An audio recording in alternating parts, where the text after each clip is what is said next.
Okay guys, welcome back again sa aking channel. This is Kuis, your friendly kapitbahay. So guys, kumusta po kayo? Magandang araw po sa inyo. So today is Tuesday, 9:29 AM in the morning. So bago ako bumiyahe, gusto ko lang pong mag-iwan ng maiksing paalala.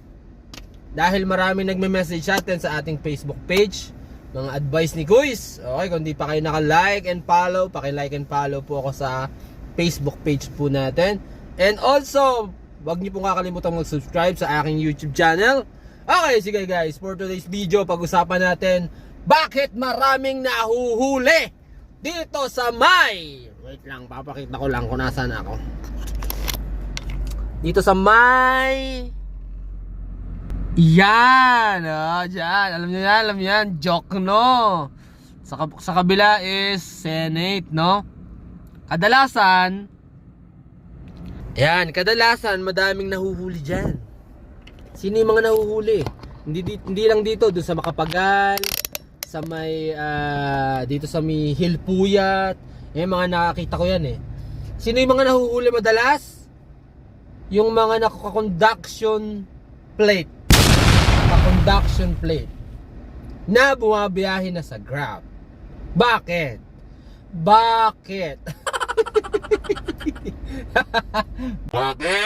Okay, bakit? Ang tanong natin bakit? Meron naman tayong PA, meron naman tayong mga documents na galing sa Grab or sa LTFRB na legit tayo bumiyahe. Okay, papaliwanag ko lang po sa inyo ng mabilisan lang. Okay, so sobrang bilis. Sobrang bilis. Okay? Guys, ang conduction plate ay allowed lang gamitin ng 7 days. Mula dun sa araw kung saan mo nakuha o nilabas o nirelease o dineliver sa'yo yung sasakyan na gamit mo. So pag lumagpas ka pa ng 7 days, iintayin mo nang lumabas ang iyong plaka bago mo gamitin ang iyong sasakyan. Yan po ang ating batas. So kung nagtataka ka, bakit naka-PA ka, tapos hinuli ka? Bakit napakainit ng mga naka-conduction plate sa mga HPG? No?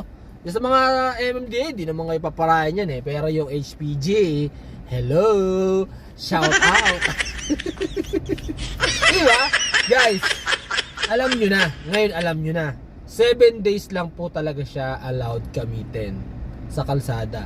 So kung naka-conduction sticker ka, conduction plate ka pa lang, 7 days, after ng 7 days, iintayin mo muna lumabas yung plaka. Yun po ang katotohanan. Pero kung nasa province ka, wala naman nanguhuli dyan siguro, no? Dito lang naman medyo mahigpit. Mostly, ang nahuhuli nila is Grab. Sa lahat po yan, sa lahat yan applicable, sa lahat ng naglabas ng sasakyan, 7 days lang talaga siya allowed gamitin, no?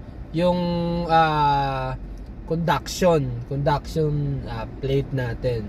So after nun, nahintayin pa talaga yung plaka bago ka maging allowed talaga na magbabiyahe, no? Yun po ang malaking katotohanan na maraming nalilito. No, bakit? Marami nagtatanong, marami nang ganyan tanong eh, kaya ginawan ko to ng content ngayon. After ko kumain, bigla akong naisip nung nagbabasa ako ng mga message kanina. O yun nga, ang daming tanong. Bakit daw ang daming nahuli dito? No? Dito sa tambayan ng Grab. Gustong-gusto pa naman ng mga HPG magtatambay dito. Bakit? Madami nag-Grab dito eh. Dito tambayan ng Grab eh, di ba? So kung saan mas maraming Grab, tapos naka-conduction ka, tapos nakakabiyahe ka na. Hello, bakit? So kabahan ka na. Bakit? Alam mo na ngayon. Oh. So yun lang gusto ko sabihin sa inyo. Kasi hindi ko naman kayang replyan ng isa-isa sa marami nagtatanong ng ganitong topic. Di po ba? So mag-ingat po tayo, no? Lagi alamin natin yung batas trapiko para hindi tayo talo, no? Katulad niya, pag nahuli ka, paano? 'Di ba? Bayad. Paano yung kinita mo, doon lang napunta. Paano kung may mas malaki ka pang violation na makita sa'yo na tinatago-tago mo? Yun ang masakit. Mahirap ma-impound. Pagkano bayad, mahal. No? Katulad nung isang nagte-trending ngayon na bata, tatawagan daw niya yung daddy niya. No? Yung solid lane daw na white. Na pwede daw lumabas doon. Pwede daw magliko-liko. No, mahalaga po na alam natin yung batas trapiko. Kung ano yung mga dapat natin tandaan pag nasa labas na tayo ng kalsada at nagdadrive tayo. No? Mas mahalaga po 'yon. Kasi pag lumabas ka sa kalsada, hindi mo alam, pwede ka maaksidente, pwede ka mahuli, maraming pwedeng mangyari. So lagi po nating alamin yung dapat nating alamin. So yun lang mga kaibigan. Huwag po kayo magsasawa sa aking muka. Kahit kasawa-sawa. Okay guys, maraming salamat. Huwag mong kalimutang mag-subscribe and click the bell button para ma-notify ka sa mga susunod na video.